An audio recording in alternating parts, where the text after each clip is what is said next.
Inglaterra. No dia 12 de fevereiro de 1993, a pequena cidade de Liverpool, Inglaterra, foi palco de um crime hediondo que chocaria o mundo. A vítima era um inocente menino de apenas 2 anos, James Bulger. Meu nome é Monique Costa, sejam muito bem-vindos ao meu canal. Eu declaro hoje oficialmente aberta a temporada do Criminal Sunday. Aqui eu vou te contar histórias de crimes reais, investigações, mistérios e muito suspense. Então, se você se interessa por esse tipo de conteúdo e você gosta, assim como eu, você já se inscreve aqui no canal e já ativa o sininho, que isso vai me ajudar bastante e vai ajudar você também a receber a notificação de quando eu postar vídeo. Então, let's go, que eu vou te contar essa história.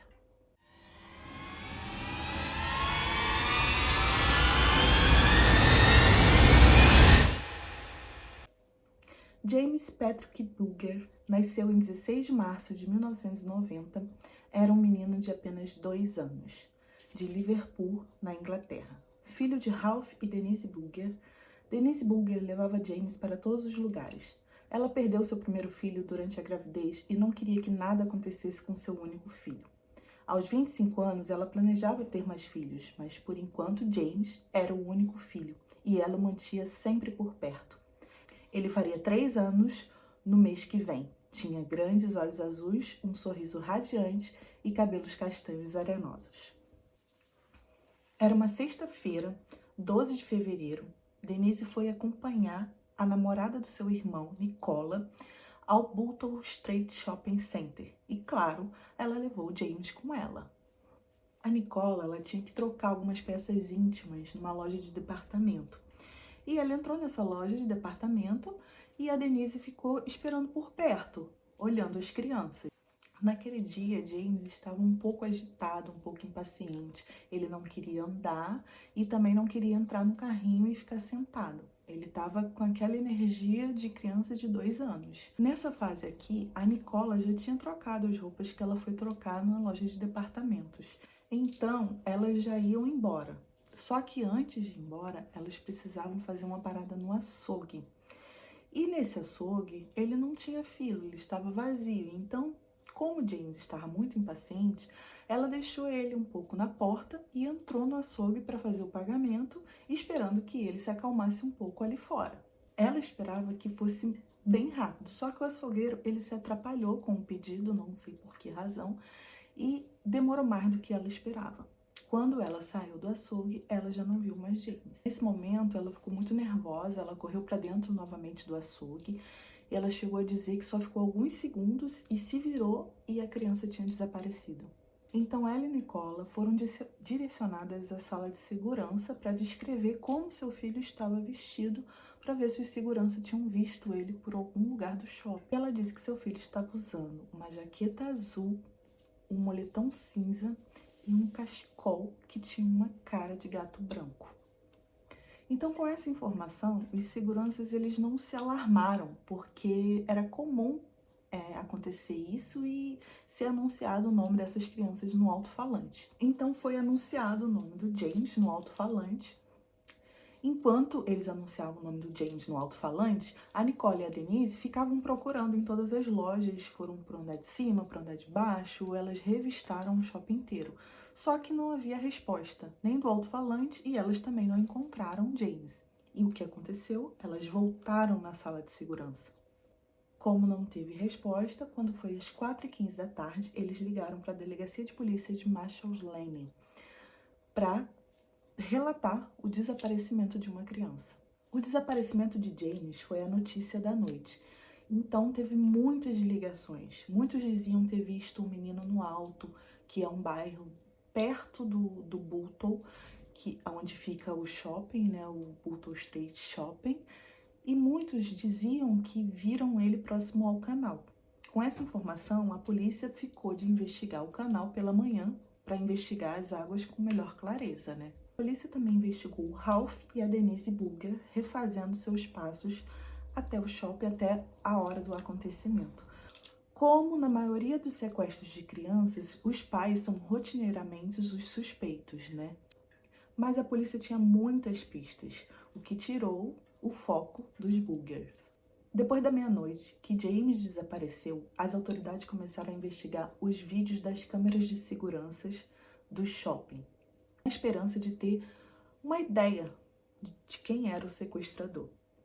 Eles estavam especialmente interessados em relatos de um homem mais velho com rabo de cavalo, que testemunhas diziam ter visto esse homem no Strand abordando outras crianças. Só que eles viram James com 2 meninos, não com um homem de rabo de cavalo.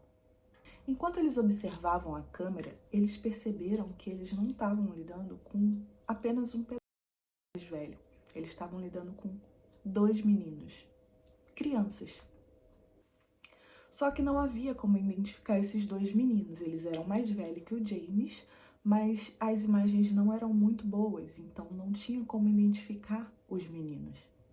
Mas as roupas do bebê que esses meninos estavam carregando batiam exatamente com a descrição que a Denise tinha feito do filho dela, com as roupas que o filho dela estava usando naquele dia, naquele momento. E eles passaram essa fita de vídeo várias vezes porque eles não estavam acreditando.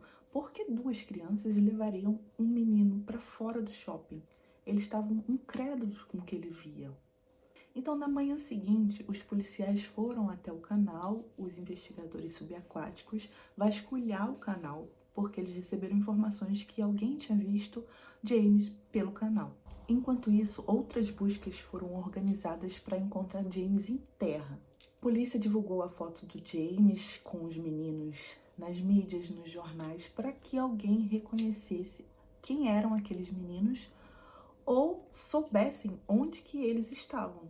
Eles esperavam que alguém reconhecesse aqueles meninos de alguma forma, só que as imagens da gravação estavam muito borradas e era quase irreconhecível. Mas quem eram esses meninos? Robert era o 5º filho de 6 irmãos. Ele tentou ser um bom filho. Robert ajudava sua mãe na cozinha, tentando agradá-la e lhe dava algum apoio. Ele tomava conta do 7º filho da sua mãe, o bebê Ben, que tinha um pai diferente. Robert não era agressivo, mas sim astuto. Um aluno ruim, ele matava a aula, mas quando ia não era considerado um encrenqueiro. Os professores achavam que ele era tímido e quieto, mas manipulador com os outros. Robert era prejudicado por sua reputação de Thompson, mas também parecia se esconder atrás dela. Os professores não esperavam muito dele e outras crianças o evitavam. John se tornaria um dos seus poucos amigos. Foi dito que o pai de Robert, ele batia, ele era agressivo, ele não era uma pessoa muito boa de se lidar e, portanto, ele abandonou a família para sempre. Sua mãe também veio de uma família abusiva. Aos 18 anos, Anne se casou com Robert Thompson Sr. para se livrar das inúmeras surras que ela levava de seu pai. Assim como seu pai, o novo marido de Anne, ele era alcoólatra e agressivo. Ele batia na Anne na frente de seus filhos. E por frustração, a Anne descontava nos seus próprios filhos, batia com cinto, batia com pau, batia com tudo que ela via pela frente. A polícia dali e os assistentes, eles já conheciam a família de Thompson. Sempre que acontecia algum crime, eles já iam investigar a família porque sabia da má fé, da má fama que tinha aquela família. A Anne, a mãe dele, ela tentava esconder os sapatos dele para que ele não saísse de casa, não ficasse vagando pelas ruas.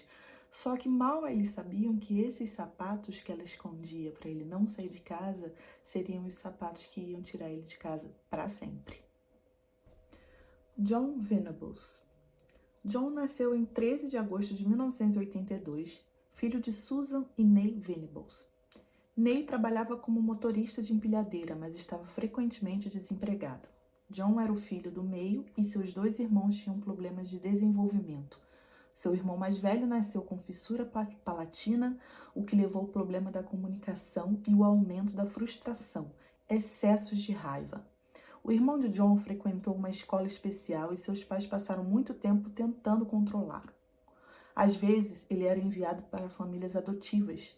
A irmã mais nova de John também tinha problemas de desenvolvimento e acabou em uma escola de necessidades especiais. John ficou preso no meio, sentindo-se ignorado e talvez ressentido com a atenção que seus irmãos recebiam. Às vezes, John imitava os acessos de raiva de seu irmão mais velho. O relacionamento de Susan e Ney Venables era tumultuado.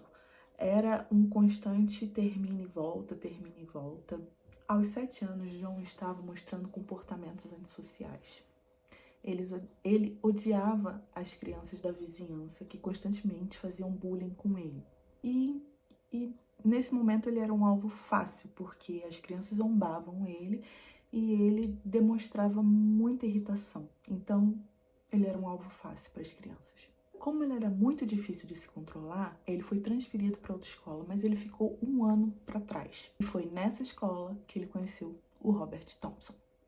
E aqui que tá. Quando ele conheceu o Robert, os dois se tornaram os valentões ali da escola. Eles escolhiam alvos fáceis para também fazer bullying. Com Robert sendo seu companheiro, John se achava forte e encorajado nesse momento. E eles começaram a faltar constantemente aula. E os professores começaram a notar como John e Robert traziam o pior um do outro. Como os meninos chegaram no shopping? Naquela manhã, John saiu de casa logo cedo para ir para a escola. E ele tinha um esconderijo para deixar a mochila dele para ele conseguir matar a aula. Então ele deixou a mochila e logo adiante ele encontrou o Robert. E os dois caminharam até o shopping, o Bolton Street Shopping Center. John e Robert, eles foram para o shopping para roubar, não importa o que fosse. Eles foram com o único intuito para roubar. Eles roubaram pilhas, tintas, esmaltes, canetas, doces e um boneco de troll. Robert colecionava troll. Eles roubavam também algumas frutas, doces, maquiagem e outras bugigangas. Eles roubaram um soldadinho de brinquedo, sabe? E ficavam brincando com ele na escada rolante e jogavam ele lá de cima. Eles descartavam. Todas as coisas que eles pegavam, eles descartavam e achavam aquilo muito engraçado, porque o intuito dele era só a adrenalina de roubar. Só que eles estavam chamando muita atenção. Em todas as lojas que eles entravam, as pessoas já mandavam eles sair para eles não fazerem baderna. E logo em seguida, eles já foram para uma barraca que ficava perto do açougue, atrás de roubar mais doces. Só que essa barraca, ela estava fechada. E aí eles ficaram esperando ali um pouco de tempo. E foi aí que John avistou um menino de jaqueta azul na porta do açougue. E, meus queridos, vocês já sabem quem era. Era James.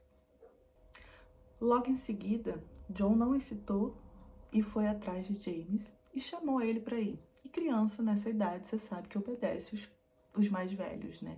Como ele era mais velho, ele foi com John.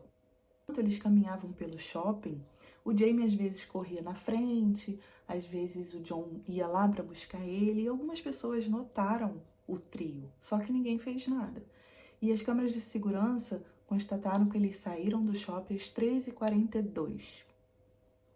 E os meninos levaram o Booger a uma caminhada de 2,5 milhas, que dá mais ou menos 4 quilômetros. A parada deles foi em um canal que é próximo ao shopping, onde James se machucou no rosto porque ele caiu. Então os meninos pensaram em jogá-lo no canal, mas eles desistiram. Eles pegaram o menino de volta e voltaram a caminhar por Liverpool. Para vocês terem noção, foram 38 pessoas que viram esses meninos caminhando pelas ruas de Liverpool. E James, ele estava ferido, ele tinha um galo na cabeça e ele estava chorando frequentemente. Muitas das vezes ele chorava alto, muitas das vezes ele ria. E essas pessoas notavam isso, notavam que tinha uma criança ferida, mas eles indagavam e pensavam que era um irmão mais novo que eles estavam levando. Tanto que 2 pessoas dessas 38 foram as únicas que pararam esses meninos para perguntar se estava precisando de alguma coisa. Só que os meninos, o John e o Robert, eles diziam que era o irmão mais novo e eles estavam levando o irmão para casa. E dessas 2 pessoas que pararam, eles disseram que era o irmão mais novo. e a outra eles disseram que o James estava perdido, que eles estavam levando para a delegacia. Mas teve outras pessoas que também viram os meninos socar o James, bater nele, empurrar ele e também não fizeram nada. Isso são mistérios porque ninguém chamou a polícia. Ninguém indagou o que estava acontecendo naquele momento com essa criança toda machucada e sendo esmurrada ainda por esses meninos mais velhos. Essas 38 testemunhas que viram James com Robert e o John, mais tarde elas iam ser chamadas de Liverpool 38. E elas também estariam envergonhadas de ter deixado isso passar em branco. Teve uma senhora também que viu o tanto que James estava machucado, o tanto que ele estava chorando, e indagou os meninos o que estava acontecendo. Só que os meninos disseram que estava levando ele para a polícia e ela falou, sim, leve ele para a polícia, e mostrou o caminho da polícia. Só que ela viu que os meninos não estavam indo pelo caminho que ela falou que era o da polícia. Eles estavam indo para o caminho oposto. E nisso ela gritou, só que os meninos nem olharam para trás e ela também não fez nada. Só que mais tarde, essa mesma mulher que indicou o caminho para eles irem à polícia, ela viu no noticiário sobre o desaparecimento de James. Então, ela imediatamente ligou para a polícia para avisar o que aconteceu dela ter encontrado James na rua com esses dois meninos. E também ficou incrédula, porque ela ficou pensando que ela poderia ter feito algo a mais e não fez. Nisso, os meninos seguiram com James, levaram ele, passaram pela Caltrim Road e lá eles encontraram dois meninos mais velhos que eles conheciam. E os meninos também perguntaram quem era essa criança que estava chorando e estava machucada. E o Robert disse que era o irmão mais novo do John. E eles estavam levando ele para casa. A delegacia de polícia ficava à direita deles e a casa de Robert ficava à esquerda. Só que para não passar na frente da delegacia, eles preferiram ir por outro caminho que dá na ferrovia. E agora que vem a pior parte dessa história. Neste local, um dos meninos jogou tinta de modelagem azul no olho esquerdo de Booger. Eles o chutaram e o atingiram com tijolos, pedras e uma barra de ferro de 22 libras. Eles colocaram bateria em sua boca. Booger sofreu 10 fraturas no crânio como resultado da barra de ferro, atingindo sua cabeça. Alan Williams, o patologista do caso, especulou que Booger sofreu tantos ferimentos que nenhum poderia ser isolado como o golpe fatal. Antes de deixá-lo, os meninos colocaram Booger sobre os trilhos de ferrovia e pesaram sua cabeça com entulho, na esperança de que um trem o atingisse e fizessem sua morte parecer um acidente. Depois que as cenas de Booger deixaram a cena, seu corpo foi cortado ao meio por um trem. Após o ataque, John e Robert voltaram a pé para a cidade. Eles ainda foram na casa de um amigo que não estava em casa e depois foram para uma locadora. Susan Venables, a mãe de John, entrou pela porta da locadora furiosa procurando John. Ela estava muito preocupada com ele. Susan disse a ele que tinha um garotinho que foi sequestrado no shopping center e tinha um maníaco à solta. E seja quem fosse, poderia ter sido com ele. Ela estava preocupada com esse maníaco. 4 garotos encontraram o corpo de James quando foram até a ferrovia para procurar bolas de futebol. Quando eles viram, primeiro eles pensaram que era um gato. Depois eles pensaram que era uma boneca rasgada no meio. A parte superior de James estava escondida dentro do casaco e a parte inferior estava mais afastada dos trilhos e completamente despida. Ele havia sofrido 42 ferimentos, principalmente no rosto e na cabeça, mas não teria morrido durante o ataque, provavelmente antes do trem passar sobre ele. Portanto, John e Robert deixaram ele ali na linha do trem, ainda vivo. Os investigadores pararam todos os trens que se aproximavam. Liderados pelo detetive Albert Kirby, a polícia isolou os trilhos e protegeu a cena dos espectadores e repórteres. O corpo de James havia sido cortado com alguma distância entre eles. Era como se houvesse 2 cenas de crime, 2 corpos para examinar. A parte superior do seu corpo, a princípio, parecia ser nada mais do que um fardo de roupas. Sua metade inferior, no entanto, estava completamente nua. A polícia determinou que James havia sido colocado pela cintura no trilho, com a parte superior do corpo na parte interna do trilhos. Parecia que sua cabeça havia sido coberta com tijolos, mas a força do trem perturbou o arranjo. A metade inferior de seu corpo havia sido carregada mais para baixo dos trilhos. Até os investigadores mais experientes ficaram chocados com a cena do crime.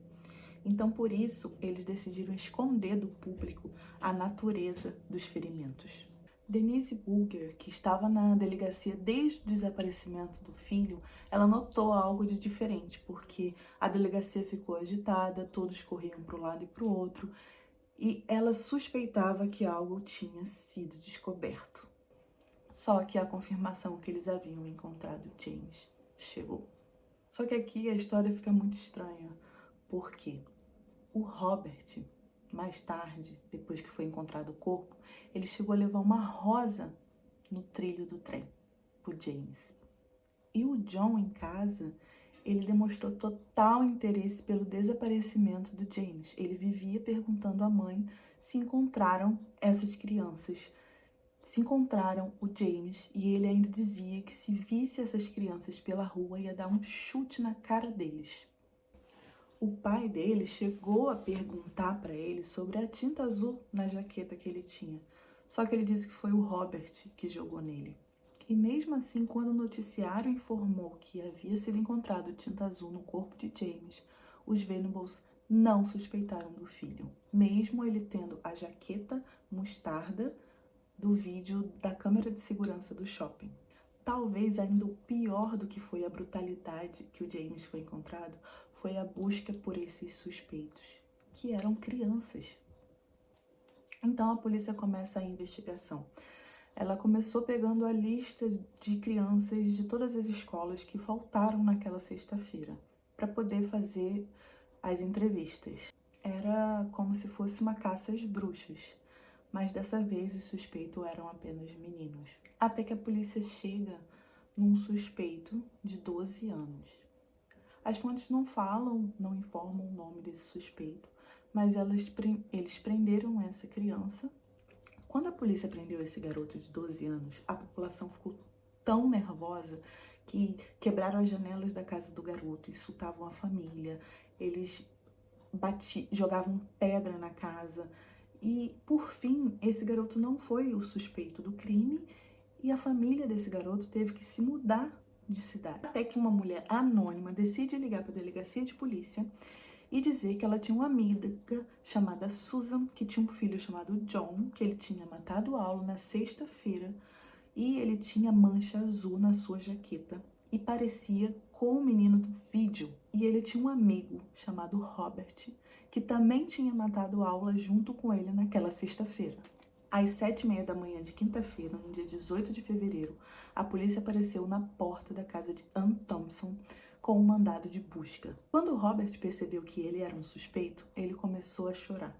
A polícia começou a mexer nas coisas, reuniam roupas e sapatos e logo notaram sangue no seu sapato. Logo depois, a polícia chegou na casa de John Venables. E quando Susan, a mãe do John, atendeu a porta, ela logo achou que era por causa das faltas dele na escola. Aqui na Inglaterra, quando uma criança falta muitas vezes à escola, a polícia pode ir até a casa da criança para saber o que está acontecendo com a criança que não está indo para as aulas. E ali na casa do John, eles tinham um mandado de busca, mas eles pediram logo de cara o casaco mostarda. E eles logo viram a tinta azul no casaco. E aí, quando o John percebeu que poderia ser preso, ele logo começou a chorar, começou a agarrar a mãe, chorava histericamente e já mencionou de cara o nome do Robert. Ele logo disse que a culpa era do Robert, que ele que era o culpado. Ele também disse que o Robert só metia ele em confusão. E no caminho da casa dele até a delegacia, ele só perguntava do Robert. Vocês pegaram o Robert? Ele que é o culpado. Já na delegacia, a polícia coletou amostras de sangue, unhas e cabelo dos meninos. Os investigadores entrevistaram John na delegacia de Laurel Lane e Robert na delegacia de Walton Lane. Robert Thompson foi entrevistado na quinta-feira, no mesmo dia em que foi trazido pelo detetive sargento Phil Robert e pelo detetive policial Bob Jacobs. A entrevista foi gravada com sua mãe, Anne, sentada ao lado, junto com o representante legal. Robert admitiu que ele e John faltaram à escola na sexta-feira e foram ao shopping center Strand, onde andaram por aí olhando as lojas. John disse que estava com Robert, mas não admitiu ter ido ao Strand. Ao começar a entrevista, os detetives perguntaram a Robert por que ele achava que John mentiria sobre estar no Strand.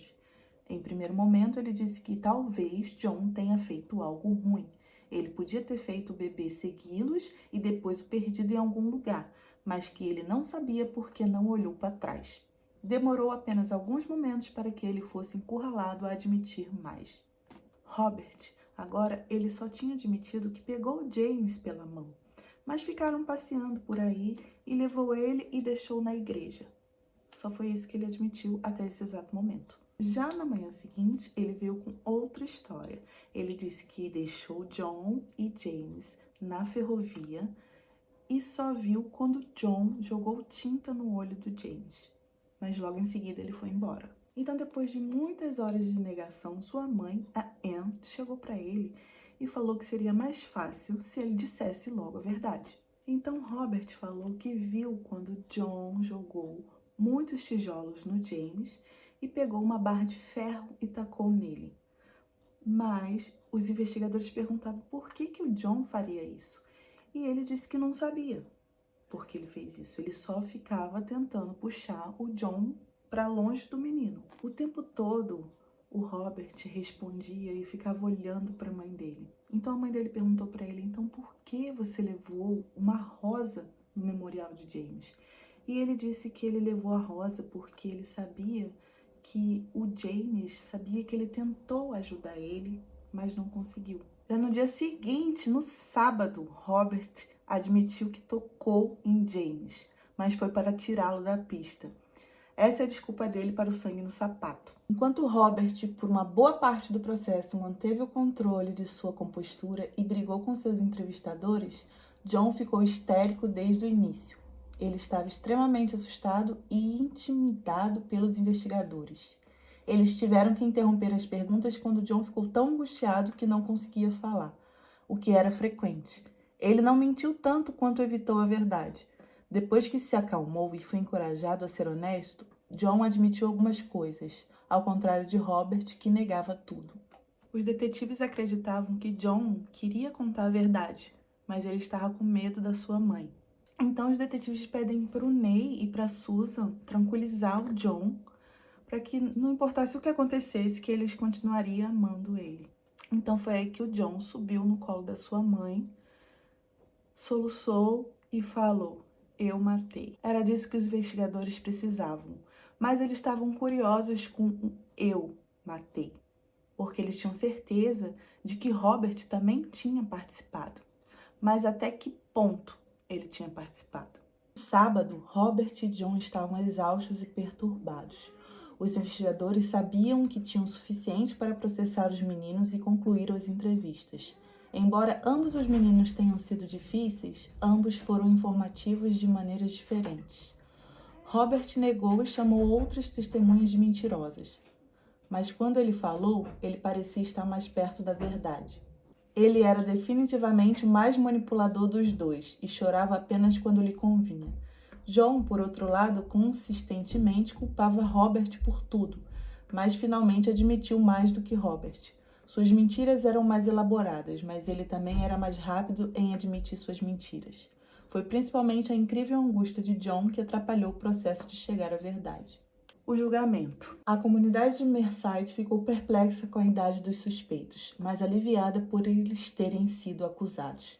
Em 14 de maio de 1993, John e Robert compareceram ao Tribunal da Coroa de Liverpool para declarar inocentes.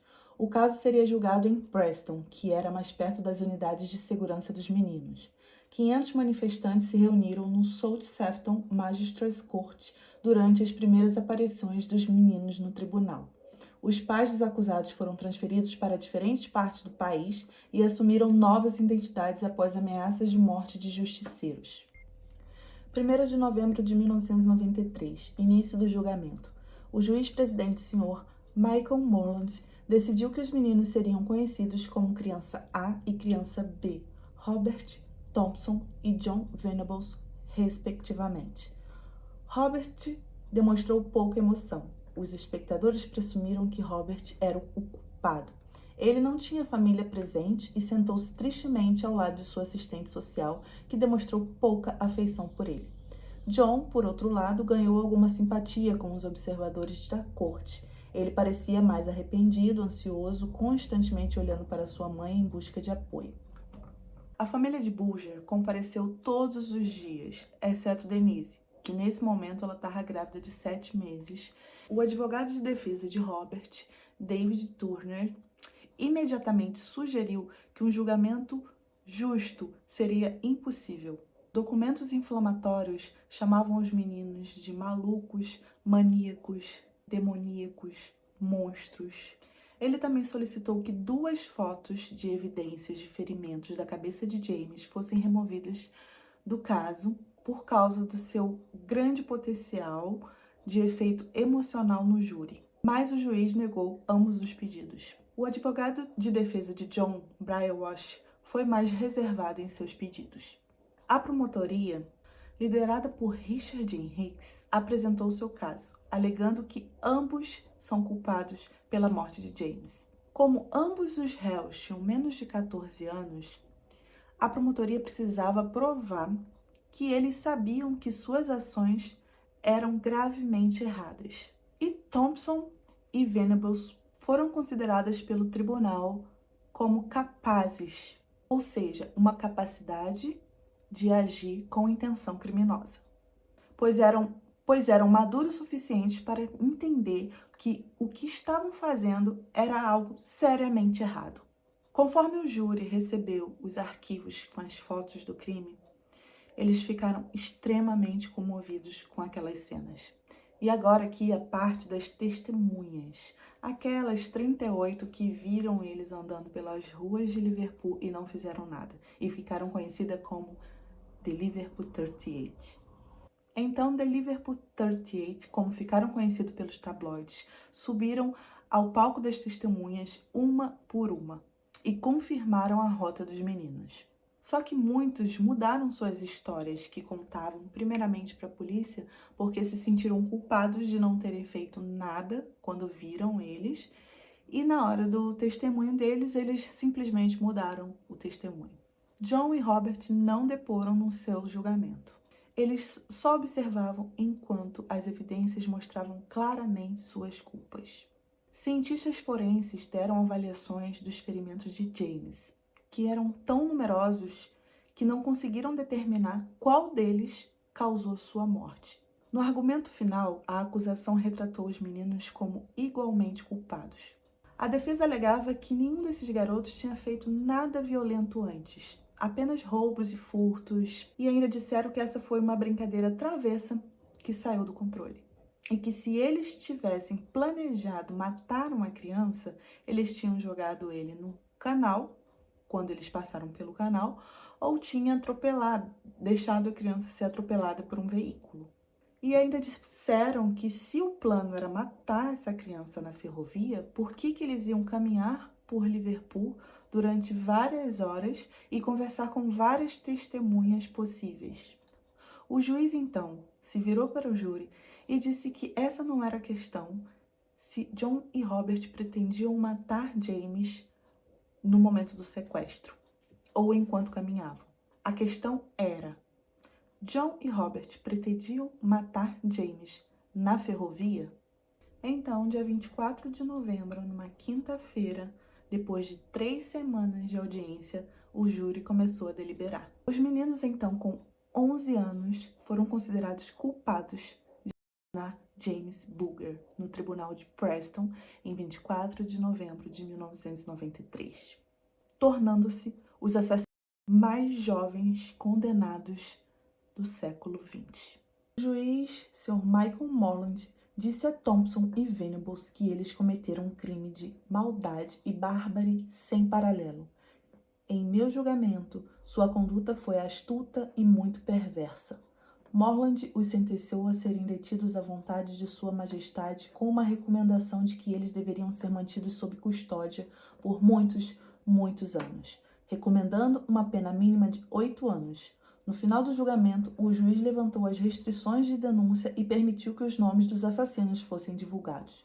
Mas após diversos pedidos, até mesmo em petição com 280 mil assinaturas, o tempo mínimo foi aumentado para 15 anos.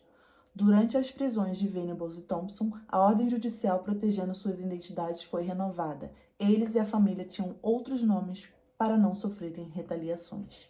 A detenção, Após o julgamento, Thompson foi detido no Barton Moss Security Children's Home, que era então conhecida como Barton Moss Security Care Center, em Salford.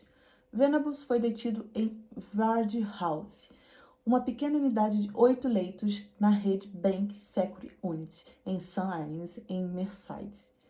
Esses locais eram conhecidos publicamente até depois da libertação dos meninos. Detalhes da vida dos meninos eram registrados 2 vezes ao dia em folhas correntes e assinados pelos membros da equipe que os havia escrito. Os registros eram armazenados na unidade e copiados para funcionários em Whitehall. Os meninos eram ensinados a esconder seus nomes verdadeiros e o crime que haviam cometido, o que resultou em sua permanência nas unidades. Os pais de Venables visitavam regularmente o filho em Red Bank, assim como a mãe de Thompson fazia a cada 3 dias, em Barton Moss. Os meninos receberam educação e reabilitação. Apesar dos problemas iniciais, Venables teria feito um bom progresso em Red Bank, resultando em sua permanência lá por 8 anos inteiros, apesar da instalação ser apenas uma unidade de prisão preventiva de curta duração. Foi relatado que ambos os meninos sofriam de transtorno de estresse pós-traumático e Venables, em particular, contou ter tido pesadelos e flashbacks do assassinato. Venables começou a viver de forma independente em março de 2002. E algum tempo depois, em setembro de 2002, Venables foi preso por suspeita de desavença, após uma briga do lado de fora de uma boate. Em 2 de março de 2010, Venables havia sido devolvido à prisão, acusado de posse de material infantil. E não para por aí. Em 21 de junho de 2010, Venables foi acusado de posse e distribuição de imagens indecentes de crianças. Foi alegado que ele havia baixado 57 imagens indecentes de crianças num período de 12 meses. E em 23 de novembro de 2017, que foi relatado que Venables havia sido novamente preso. E no final de junho de 2019, foi relatado que autoridades britânicas haviam considerado reassentar Venables no Canadá, Austrália ou Nova Zelândia, devido aos altos custos de proteção do seu anonimato. E a grande questão nesse caso é: John e Robert pretendiam assassinar uma criança na ferrovia naquele dia? Deixe seu comentário aqui do que você acha sobre esse caso. Essa é a história de hoje. Eu sei que a história é muito horrível, mas como esse é o primeiro vídeo do canal, eu escolhi essa história porque eu soube dessa história assim que eu cheguei aqui em Liverpool, eu moro aqui em Liverpool, e eu fiquei muito horrorizada com essa história. Eu vou deixar todas as fontes de onde eu pesquisei aqui embaixo na descrição, e na descrição também vai ter alguns filmes e documentários sobre esse caso, se você se interessar em ver, seria muito bom. Tá tudo aqui na descrição, tá? E até o próximo vídeo. Tchau, queridos!